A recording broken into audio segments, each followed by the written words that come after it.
The dilemma Harry and Meghan face after the failure of their new Netflix series, Poor Prospects. However, the Prince is yet to address the most crucial questions surrounding Meghan and Harry's contentious new Netflix series. Welcome to the UK Royal News Trends news station. Henry VIII is well known for both his love of war and his propensity for amassing and discarding wives.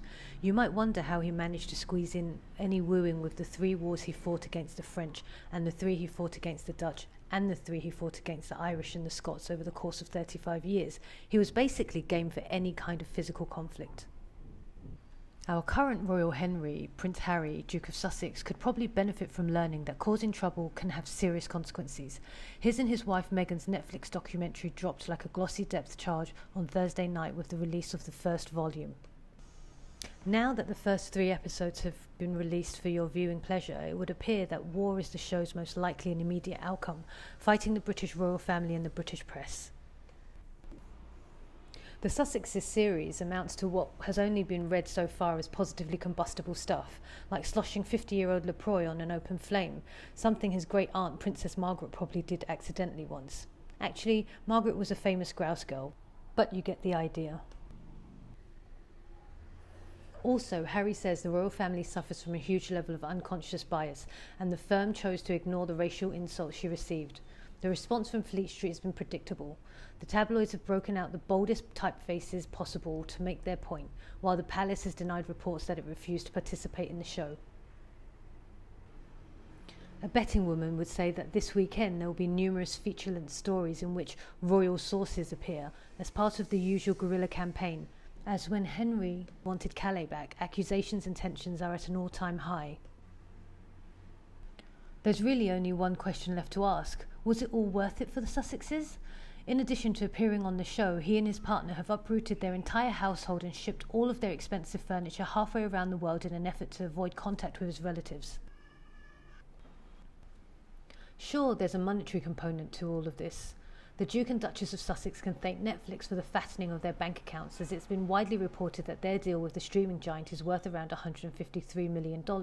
However, there is a plethora of positives to be found. Where did Harry's freedom and the right to speak his truth get him exactly? His immediate family comes first. Prince Harry's relationship with his father, King Charles, and brother, Prince William, are reportedly as icy as a forgotten container of paddle pops sitting in the freezer. Considering that the King's younger son and his wife's attendance at his coronation has not yet been confirmed, you can see how dire the situation is. The Duke also has a group of close friends. Harry and Meghan introduces us to a constant stream of Meghanistas, a devoted group of fans who sing her praises with the fervour of someone in a saffron robe. And what of poor H, as Meg calls him, an old Etonian identified only as Nicky and who could pass for a Hugh Grant lookalike from 4 Weddings and a Funeral, comes the closest the production team comes to finding a true Harry friend.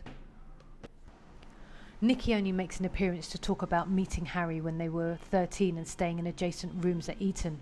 We were actually in the rooms next door to each other, so we could lean out of the window and talk after lights out. And to describe the overwhelming media presence, one day we left the house to a scrum, nothing I'd ever seen of flashing lights and the media all there. Not having a strong network of long-time confidence does not bode well for Harry, as none of his former crew were either approached or willing to go into bat for him on the camera. The question of Meghan and Harry's professional futures also arises. There is also little to no history of noteworthy creative work associated with them at this point. The only other products that they have produced besides the documentary are her children's books and podcast series, Archetypes, despite signing deals worth an estimated $200 million or more with Netflix, Spotify, Penguin Random House, a billion-dollar Silicon Valley startup, and a Wall Street investment firm. Furthermore, they have not yet established themselves as the preeminent philanthropic forces in their adopted country. What are the Sussexes famous for now? Like his mother, Diana, Princess of Wales, who single-handedly shifted public opinion on AIDS and leprosy, shattered taboos surrounding eating disorders, and coaxed the international community into action regarding landmines. These groups are acting as dynamic forces that are changing attitudes and laws.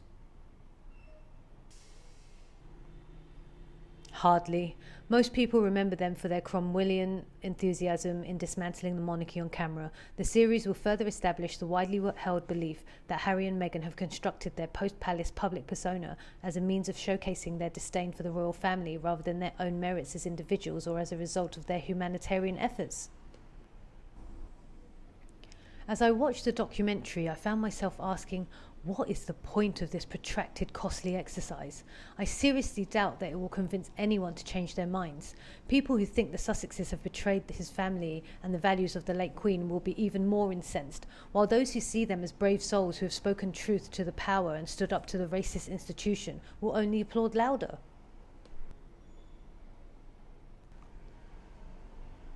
They might be more approachable after Harry and Meghan, but I don't expect that to change the public's opinion of them. By agreeing to participate in this documentary, they risk having their lives reduced to nothing more than celebrity gossip and the stuff of reality TV. There are additional dangers here, such as audience exhaustion.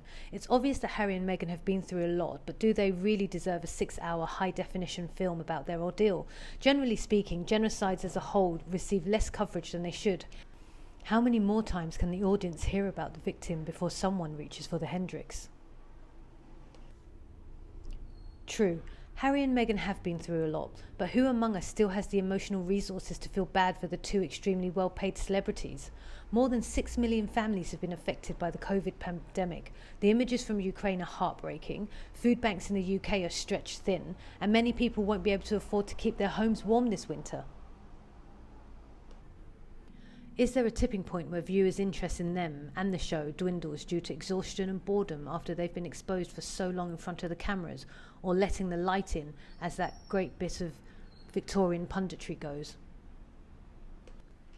Their store of family revelations and secrets must be running low by now, so I doubt they'll be able to land another equally large Netflix deal.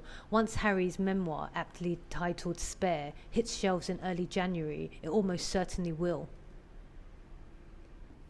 After all the heat Netflix has given the royal family, are they really going to keep paying big bucks for Harry to host a baking competition or Meghan to star in Squid Games 4? In other words, in terms of cold hard cash, has all of this been worthwhile for Harry and Meghan? The squabbling in the Duke's family, the airing of embarrassing details from his television show, the possibility that large segments of British public are comparing pitchforks as I write, and the apparent physical distance as well as emotional and cultural distance between him and his former life.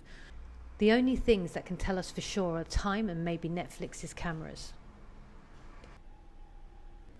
What about you? What are your thoughts? Leave your thoughts in the comments section and we'll discuss Meghan and Harry's future. If you enjoyed my video and think your friends would too, please hit the like button and spread the word. Also, if you'd like to stay up to date with our staff, don't forget to subscribe to our UK Royal News Trends news channel. Once again, I appreciate you tuning in. I hope to see you later.